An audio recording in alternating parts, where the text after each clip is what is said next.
Civil procedure code का order 12 admission के संबंध में है। अब एडमिशन चाहे वो केस का हो, चाहे फैक्ट का हो, चाहे डॉक्यूमेंट का हो, ये प्रोसीजर ऑर्डर 12 में दिया हुआ है। ऑर्डर 12 का रूल 1 ये कहता है कि अगर कोई party, any party of the suit, किसी प्लीडिंग के किसी पार्ट के या होल केस के ट्रुथ को अगर एडमिट करना चाहती है तो वो एडमिट कर सकती है, आइदर थ्रू प्लीडिंग और थ्रू नोटिस। ये ऑर्डर 12 का रूल बना है। ऑर्डर 12 का रूल 2 डॉक्यूमेंट के एडमिशन के संबंध में है। कोई पार्टी अपोजिट पार्टी को अपने डॉक्यूमेंट के एडमिशन के संबंध में नोटिस 12 के रूल 2 में इशू करेगी। और रूल 2A में प्रोविजन दिया हुआ है कि नोटिस रिसीव होने के बाद अगर वो अपोजिट पार्टी उस डॉक्यूमेंट को डिनाई नहीं करती है, उसके कंटेंट को डिनाई नहीं करती है, तो ये प्रिज्यूम किया जाएगा कि वो डॉक्यूमेंट एडमिट करती है। रूल 3 में प्रोविजन जो दिया गया है वो ये कहा गया कि रूल 2 में कोई नोटिस इशू होगी अपोजिट पार्टी को, वो फॉर्म नंबर 9 अपेंडिक्स C के तहत ही इशू होगी। ऑर्डर 12 के रूल 4 में ये प्रोविज़न दिया गया है कि फैक्ट का एडमिशन कैसे होगा।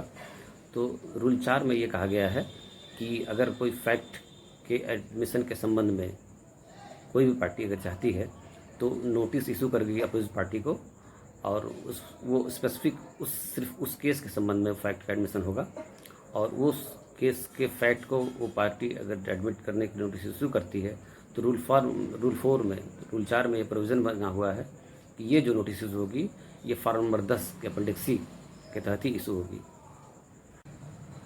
ऑर्डर 12 का रूल 6 ये कहता है कि अगर कोई फैक्ट का एडमिशन चाहे प्लीडिंग के थ्रू, चाहे ओरली, चाहे रिटन हो गया है तो court either its own motion और on application of the party सो मोटो चाहे या किसी एप्लीकेशन देने पर, किसी पार्टी को एप्लीकेशन देने पर वो इमीडिएट ऑर्डर जजमेंट पास कर सकती है और इस जजमेंट पर डिक्री ड्रॉन होगी।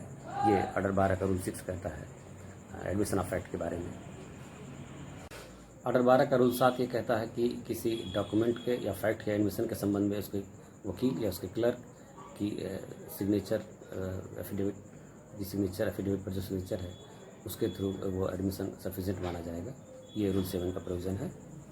रूल 8 ये कहता है कि किसी डॉक्यूमेंट के प्रोडक्शन के संबंध में अगर कोई एप्लीकेशन पड़ती है तो वो फॉर्म नंबर 12 अपेंडिक्स C के तहत ही पड़ेगी।